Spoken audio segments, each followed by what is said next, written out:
when it comes to any story about the Trump administration, because the whole administration has been the target of so many lies, I always have to consider the source. When you add religion, and specifically the Catholic Church, into that, the Catholic Church, also the subject of many a media op, all of a sudden my vigilance is turned up to 11.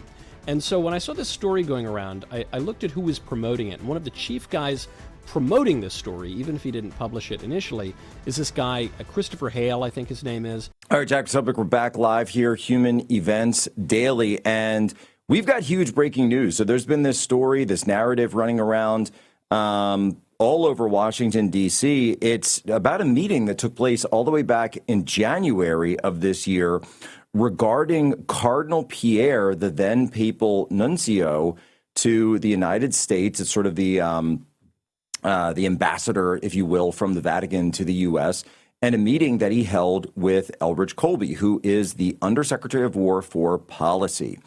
And there's been this narrative in left-wing media that there was this huge clash between them, that it was this just, barn burner of a meeting. And yet the photos that have come out, that have just now been released minutes ago by the Pentagon, they don't appear to be caustic at all. They're photos, and if we can get them up, guys, they're sitting down politely. There's photos of them smiling and shaking hands, and they're pointing out that this was sort of a get to know you kind of meeting. It wasn't a argument or a debate or anything like the media has been trying to say. It was actually a quite cordial meeting, and as they say, a respectful and reasonable discussion.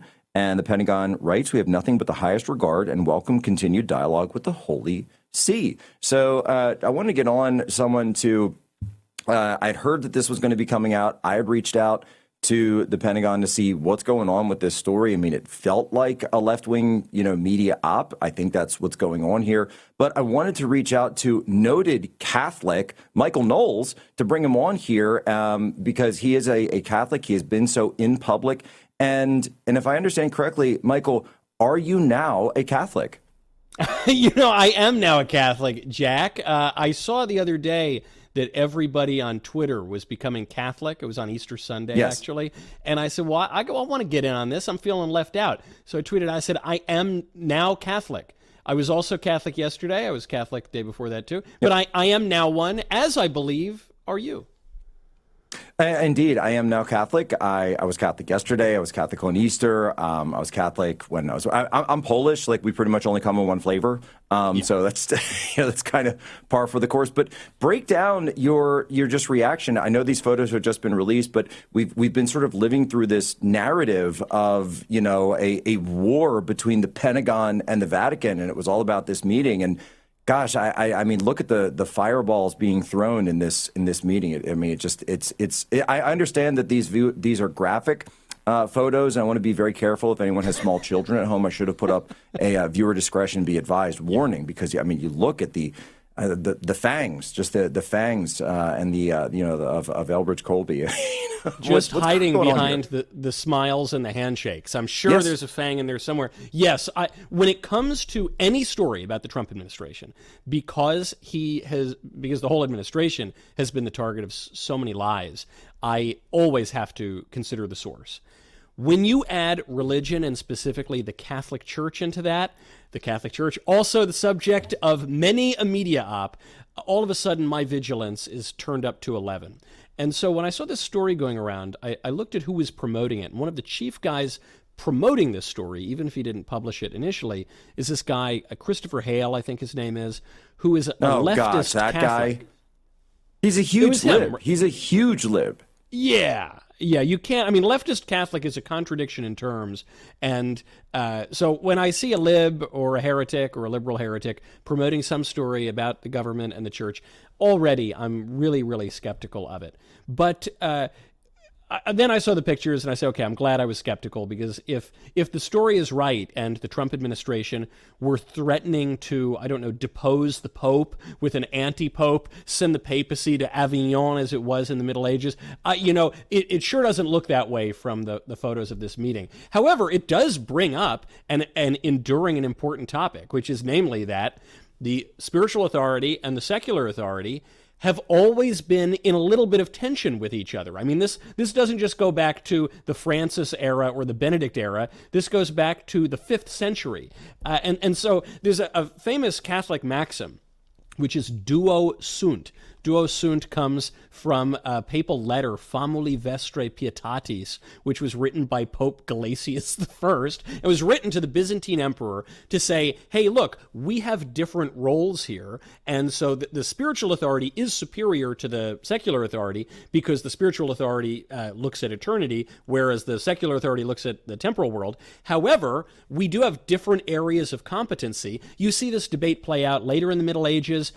Dante famously was a little tough on the Pope. He puts a couple of popes in hell. He sides with the emperor when it comes to the Pope, even though he's part of the political party that supports the Pope over the empire. All of which, I say, not as fun church political trivia, but to point out there's always been a little bit of tension, especially in Western Christendom.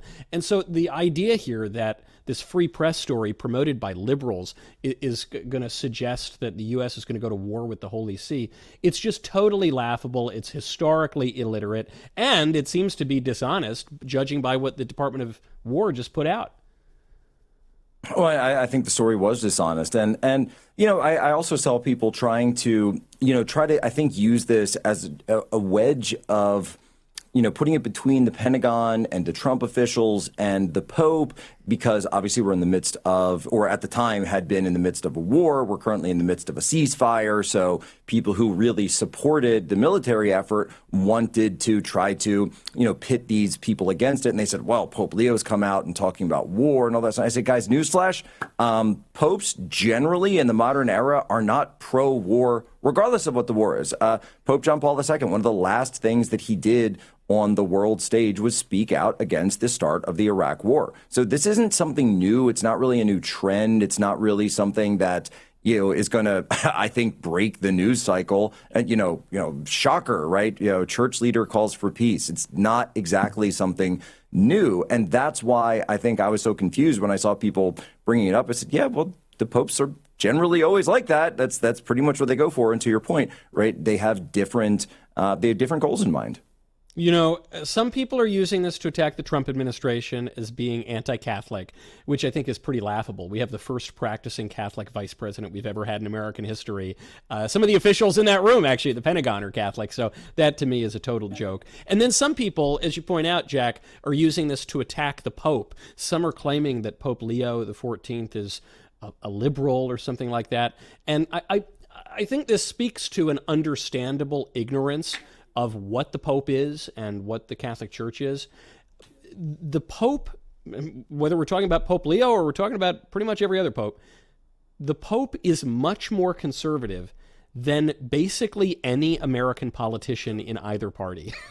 When it comes down to the litany of issues, whether we're talking about life, whether we're talking about marriage, whether we're talking about sexual ethics, even when we're talking about hot-button issues like abortion, on which Pope Leo has a relatively moderate and I think even slightly conservative view, when we get down to issues like war, again, in which Pope Leo, I think, has a pretty moderate view, the Pope is very conservative. You cannot map the left-wing political paradigm onto an institution such as the Catholic Church. Let's not forget, the left-right political paradigm was established at the beginning of the French Revolution to distinguish between the people who supported the Church, who sat on the right side of the National Assembly, and the people who hated the Church and wanted to destroy it, who sat on the left. You can't map these things on. The only institution in the West to survive since antiquity, the Catholic Church, is by definition very, very conservative. And I think people are, to your point, they're trying to gin up divisions where none exist. No, I think that's right. And I've said, look, if you want to, if he's popping off about immigration or something and we want to get into that, all for it. I do it myself, as a matter of fact. And I think he's, in much better, by the way, than Pope Francis has been on that hot button issue.